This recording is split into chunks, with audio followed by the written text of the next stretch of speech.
Hello students, today let us learn about hairy root culture. Let us start with the introduction.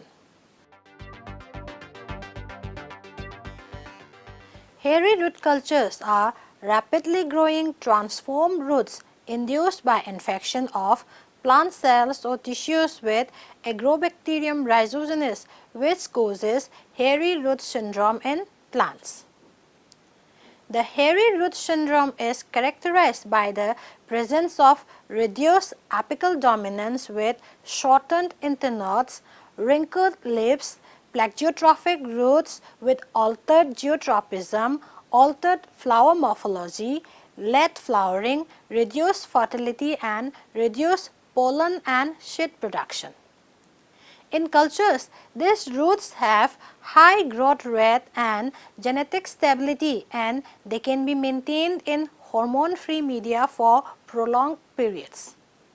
Hairy roots can produce secondary metabolites similar to the ones produced by the parent plant, and due to their stability and high productivity, hairy root cultures are considered as a valuable plant biotechnological tool for the production of valuable secondary metabolites. Now let us see the induction of hairy root.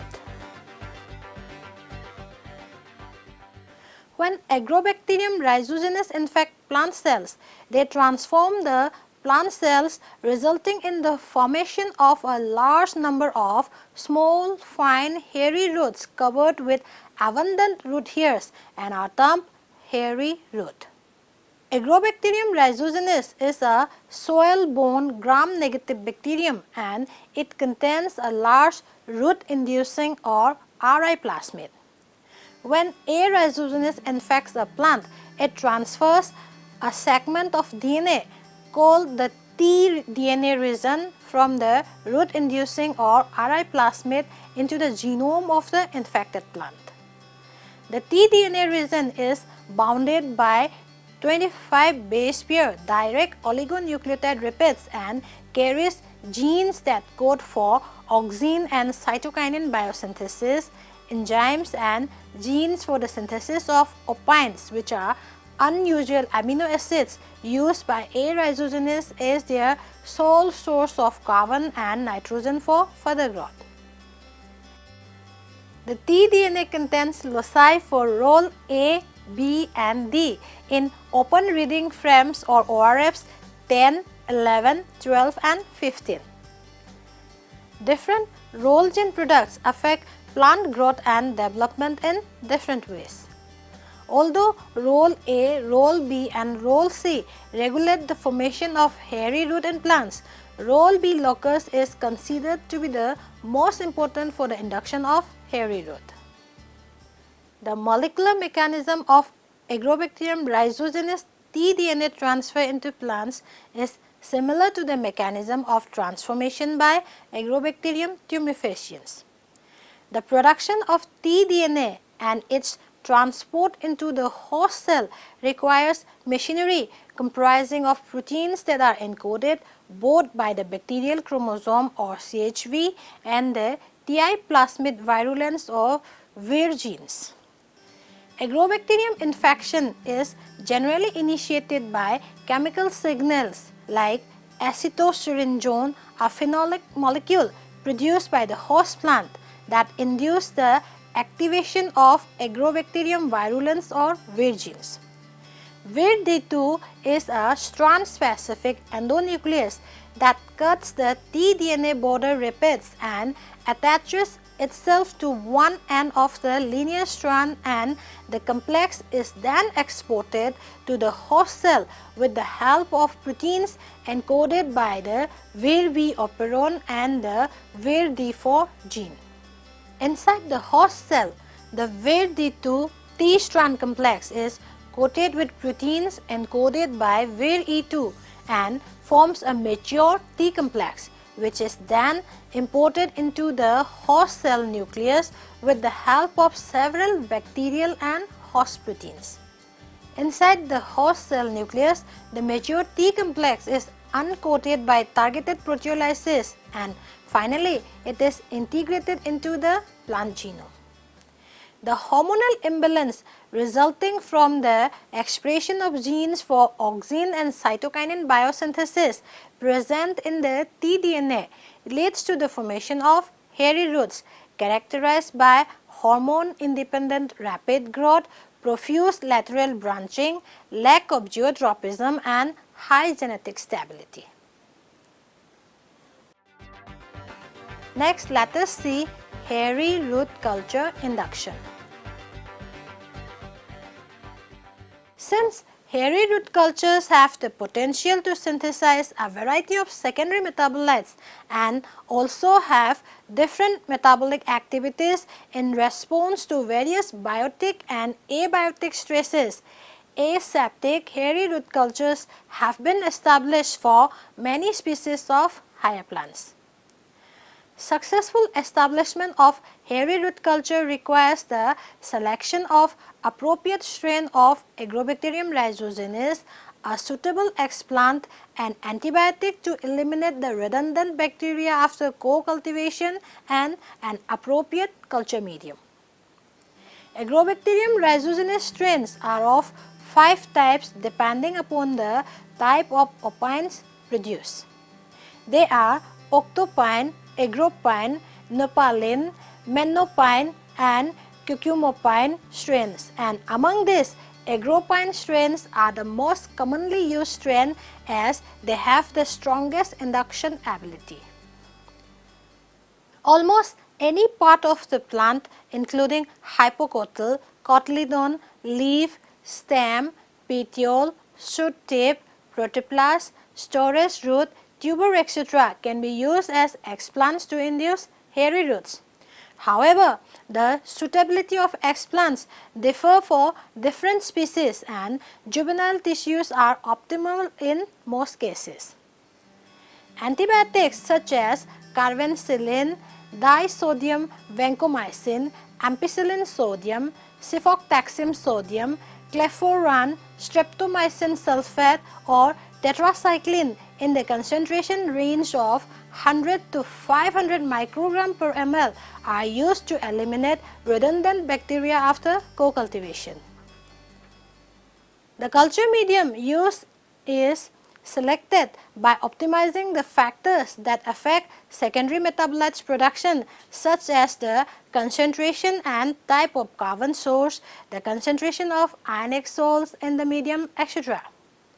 Several other factors like the pH of the medium, light, phytohormones, and temperatures which affect the growth and secondary metabolism of hairy roots are also selected after optimization.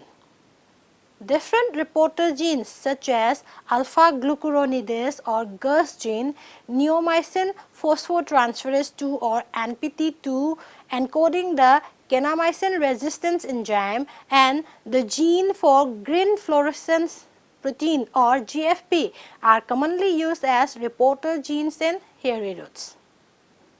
For hairy root induction, the explants are first wounded and inoculated with appropriate strain of Agrobacterium rhizogenes. Then, after co-cultivation of 2 to 3 days, the explants are transferred into solid medium containing a suitable antibiotic to remove the redundant bacteria. The appearance of hairy roots usually takes from 1 week to over a month depending upon the plant species. The hairy roots are then subcultured on a suitable phytohormone-free medium and maintained under suitable culture conditions. Different enhancement strategies including addition of heavy metals, auxins, elicitors, and manipulation of medium composition like the concentration of phosphate, nitrate, and ammonia, etc. have been commonly used to increase the yield of secondary metabolites. Although hairy roots are generally stable and easy to subculture, they often show different patterns of accumulation of secondary metabolites owing to the uncertainty of the site of integration of tDNA into the host plant genome. Therefore, the hairy root lines with optimum metabolite content and productivity are commonly screened and selected for large-scale production of the metabolites. Next is conformation of transformation.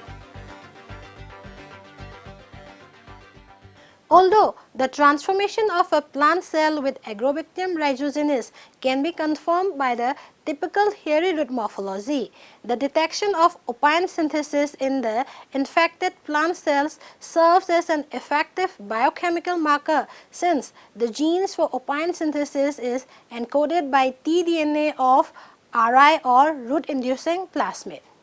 Other techniques which are used to locate the site for integration of tDNA in the host plant chromosomal DNA includes conformation by sudden hybridization, DNA blot dotting to screen for the presence of foreign gene sequence, and detection of change in genome sequence by polymerase chain reaction or PCR. Next, let us see the characteristics of hairy root culture. Hairy root cultures generally have the following characteristics. The first one is they produce high number of lateral root branches. Next, they have profuse root hairs. Root hairs are fast growing with high growth rate and low doubling time compared to normal untransformed roots. They show lack of geotropism. Hairy roots can grow in phytohormone-free medium. They display a growth pattern similar to cell suspension cultures. They have the potential to synthesize the secondary metabolites specific to the parent plant species. Hairy root cultures are high in biochemical stability. They usually show high production level of secondary metabolites. Next is the production of secondary metabolites from hairy root cultures. Due to several advantages of hairy root cultures like the ease of maintenance and their ability to synthesize a large range of secondary metabolites, they are considered as the continuous source for the production of important secondary metabolites. In addition to their capacity to produce the same metabolites produced by the parent plant, hairy root cultures have also been observed to synthesize other noble secondary metabolites that are not produced in the untransformed plant.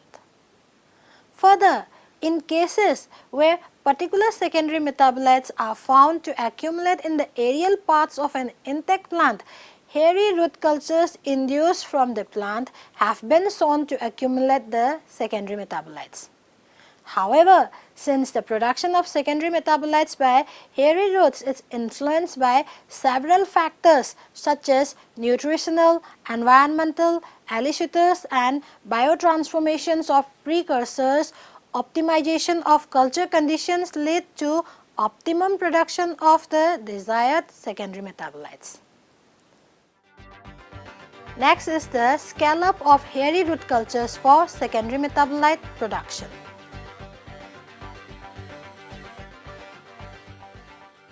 Scaling up of hairy root cultures is needed for large-scale culture of hairy roots and optimum production of secondary metabolites.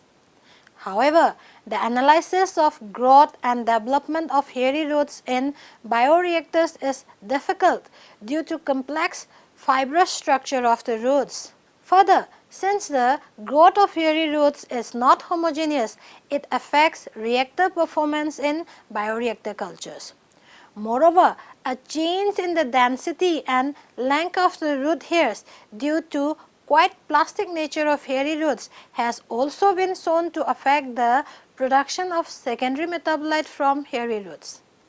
Some other problems encountered in the use of bioreactors for hairy root culture include callus formation due to wounding during mechanical agitation, resistance to nutrient flow by interlock matrix formed by rapidly branching roots, oxygen limitation due to heterotrophic nature of hairy roots, etc. Thus, bioreactor design used for hairy root cultures are developed by considering the above parameters, and several types of bioreactors including liquid phase, gas phase or hybrid reactors combining both types are currently used for culturing hairy roots in large scale. Liquid phase bioreactors culture the roots by submerging in liquid medium, and some examples include stirred tank reactor, air-lift bioreactor, bubble column reactor, convective flow reactor, turbine blade reactor and rotating drum bioreactor. Gas phase reactors use liquid in the dispersed phase and gas as the continuous phase or aeroponic culture system. And examples include trickle bed reactor, radial flow reactor, nutrient mist bioreactors, etc. Combinations of liquid phase and gaseous phase reactor systems are used in hybrid reactors, and it removes the disadvantage of the respective types. For example, a combination of a bubble column and trickle bed reactor.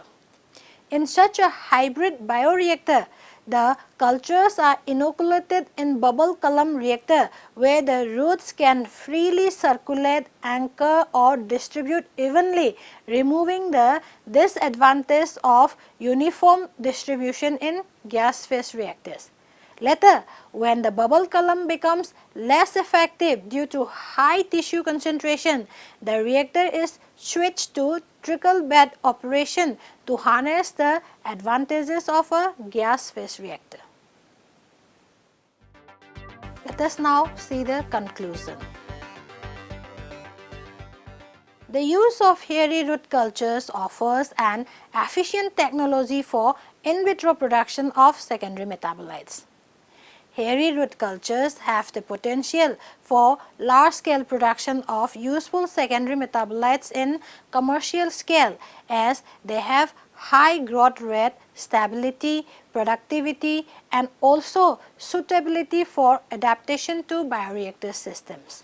Therefore, optimizing the factors affecting the growth and development and secondary metabolite production of hairy root cultures can help in providing an alternative source of the important secondary metabolites.